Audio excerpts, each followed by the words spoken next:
Hello, this is Archie Dunlop with Talking Astrology with Archie on Tuesday, May the 2nd, 2023. Today I'm going to keep it simple and I am not going to go on and on and on. As far as charts are concerned, what I wanted to look at firstly was the horoscope of Osama bin Laden. It's not his birthday, he's a Pisces, but it is the anniversary of his killing. Osama bin Laden, he was born on March the 10th, 1957, making him a Pisces. And, I've already said that I thought that maybe Taurus is the most evil sign of the zodiac. So if there was a second choice, remember I'm being flippant here, don't take it too seriously. If there was a second choice, I might go for Pisces. Pisces at their worst, they can get caught up in some big cause. And once they're involved in that cause, everything else can get thrown out of the window because that cause is providing their moral code. You no longer have to work out what is right and what is wrong, because your cause, how you understand that cause, makes all the decisions for you. Osama bin Laden was a Pisces. Probably the most evil Nazi, Reinhard Heydrich, was a Pisces. He just surrendered into the cause of Nazism. But so I just want to quickly look at Osama bin Laden's chart. It's also let's get this right, it's the 41st anniversary of the sinking of the Belgrano. I believe that was the last time that a ship has been sunk by a torpedo in a war situation. That was when a British submarine sank the Argentine ship, the Belgrano, during the Falklands War. So I thought we'd quickly look at that chart. I'm not saying there's anything wildly interesting about it. And then, as usual, I will look at today's stars and do an I Ching reading. So let's look at some charts. So here is the chart of Osama bin Laden. I'm not even going to look at his death chart. I just want to make a couple of points about his chart. So Osama bin Laden had a fairly close conjunction between Mercury and Venus in Pisces. Now, normally Mercury and Venus is a very good combination. It's connected with artistic talent, creativity. So there's the capacity in Osama bin Laden for being creative, for doing something special. Maybe his creativity in the end was kind of twisted and became involved with his terrorist activities. I suppose, when he looked at the 9/11, the destruction of 9/11, I suppose from his perspective, obviously not from our perspective, but from his perspective, he may have seen this as being something very creative. Okay, I know it's destructive, but again, from the terrorist's eye, I suppose there is a certain sense of creativity there. So that's one thing to look at. Also, Saturn is making a square to Mercury and Venus. So this may suggest, something about his own frustrations. Maybe he kind of wanted to be creative in one direction, but was unable to be. It was unable. It just didn't happen, and then he moved in the wrong way. But what I find most interesting about the chart, the simplest indicator of a terrorist is really from fixed stars. So have a look at his Mars. Now, his Mars is at 2517 Taurus. And that is very close to a fixed star. In Latin, that fixed star is Caput Algol. So interesting word there, Algol. Where does that come from? Well, in Arabic, this star is known as Ras al Ghul, which literally means head of the demon. Ras is head, the demon. Ghul, the word we use, ghoul, in English, ghosts and ghouls and things like that. That comes, I believe, from the Arabic. So Ras al Ghul, the head of the demon. In mythology, it's Medusa's head.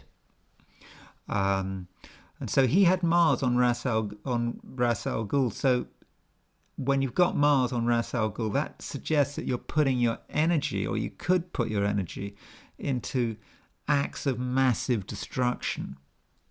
And certainly what he did, the blowing up of, various buildings. I think a couple of embassies got blown up in East Africa, I think, or attacked by Al Qaeda. And then, of course, you had 9/11 and all the other terrorist atrocities. That's all very symbolic of Mars on Algol.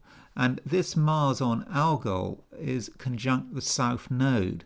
Now, the South Node in astrology is where we should be moving away from. It should not be, it should not be something we embrace. We move towards our North Node and away from our South Node. And I think that by getting involved in his violence, certainly as a terrorist, maybe even as member of a Mujahideen during the Afghan war, it wasn't really what he should have been doing. He was going in the wrong direction for him, and so that's perhaps how that Mars on the South Node was working.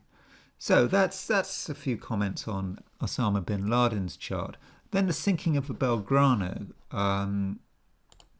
This is set for May the 2nd, 1982, 2:57 p.m. I believe 2:57 p.m. was the time that the torpedoes were released. Now it says Port Stanley, Falkland. The reason I entered that was to get the time zone right. So it wasn't obviously in Port Stanley where the sinking happened. It was some way off, but I changed the coordinates to where the ship was when it sank. So, assuming his time is correct, time the torpedoes got unleashed, we get Neptune close to the IC. But IC is the bottom of the chart. It's the bottom of the sea, and Neptune is the planet of the sea. So I think that is quite fitting. Also, we notice that Mars is on the fairly close to the Aries point. So when you've got Mars on the Aries point, it's about an act of aggression that potentially affects the whole world.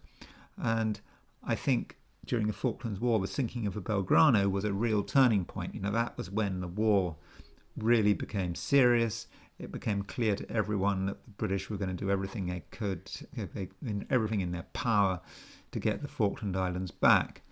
And this Mars was opposition Venus.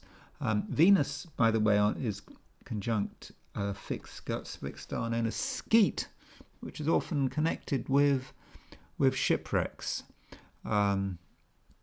So that's something to consider. The moon is rising and it's trine the sun.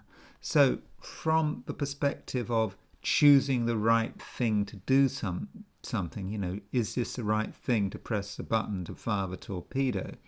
Having the moon trine the sun is a fairly good thing to have. It suggests that the operation may well be successful. So we can see that the sun is on the 8th house cusp, 8th house connected with death, the moon rising. So that's a chart for the sinking of a Belgrano. And now I'm going to look at today's stars. It's not actually very interesting what's going on today. This chart, as usual, set for midday, May the 2nd, 2023, set for noon. And we can see the moon is in Libra.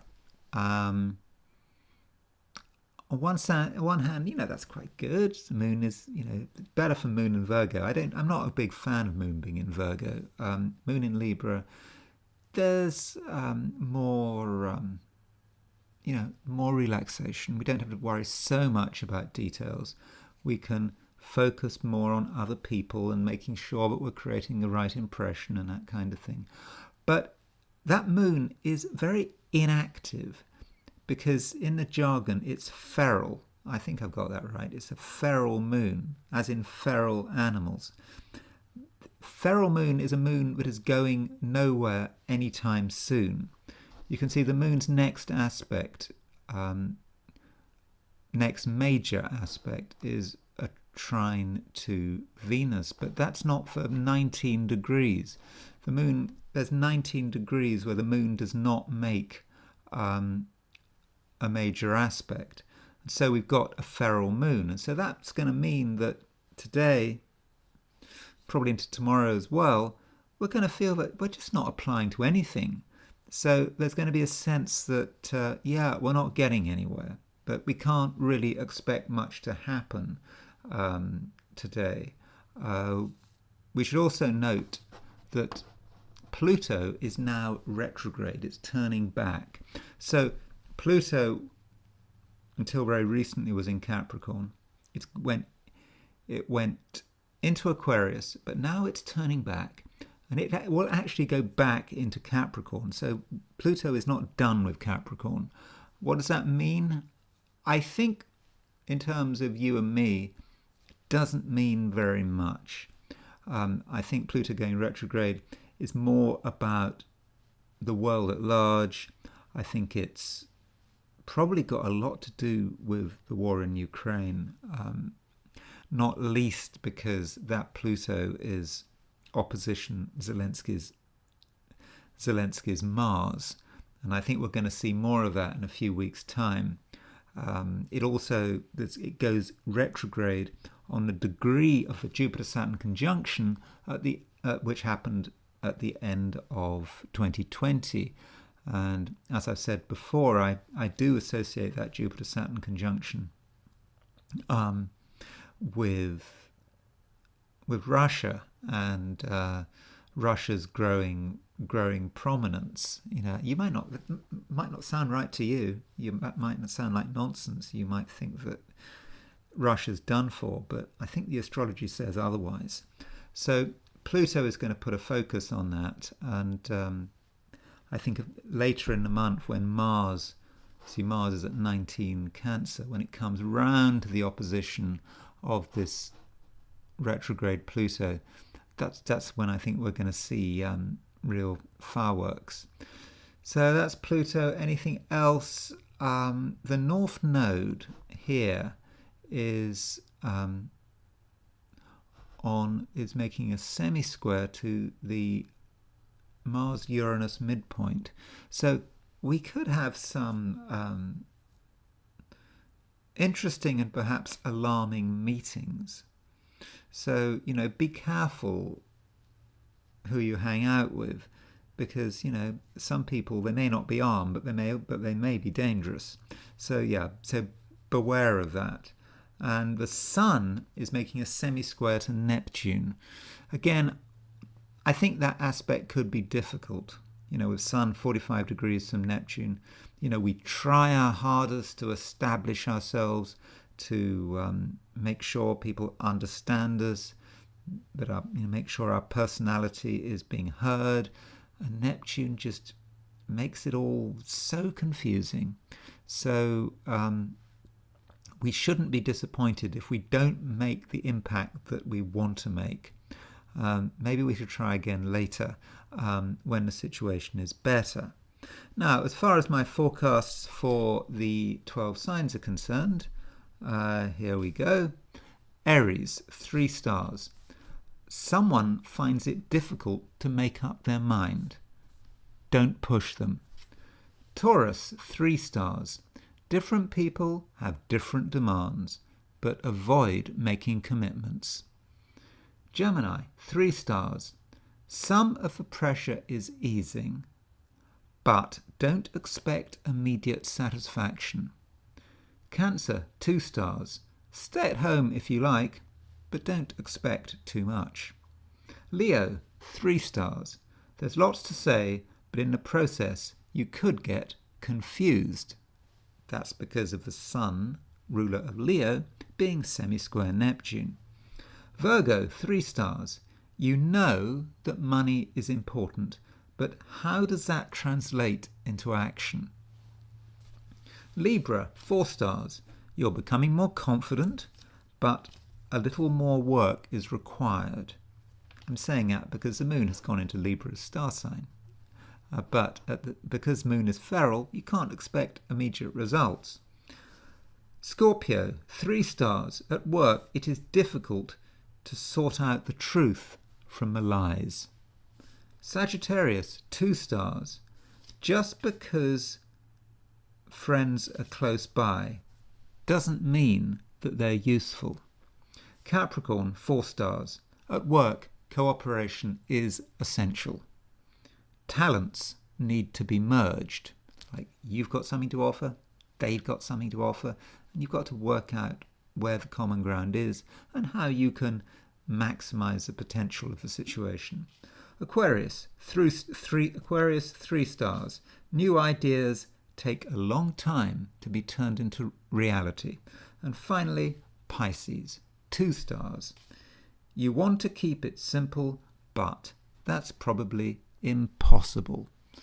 So if you find that unsatisfactory, what I've just said, you might want to consider the I Ching, but maybe the I Ching gives a similar message. So the first hexagram I threw, remember I'm throwing 3 coins in the air, the first hexagram I got was after completion. Now, after completion is not a good hexagram. It's about a situation that we're in where we're no longer able to have full control over it because the best is already over. It's done. We really should be moving on, and we need to perhaps accept that, and so don't push it. And then what happens? We move into a situation where we are obstructed. That's hexagram number 39. So if we're involved in a project and it's very important that we complete it today, then perhaps we should forget it because it's just not going to happen. Other people just aren't going to be helpful, and we should perhaps realize that this project maybe has had its day. Maybe we're focusing on something which its time has passed. So under those circumstances, maybe the project needs to be given up. But if a project is important, if you're involved in something that really matters, then you've got to have a longer term perspective. You can't sort it out by tonight. You've got to give it days and perhaps weeks. So that's all I've got to say for today. And I will talk to you tomorrow.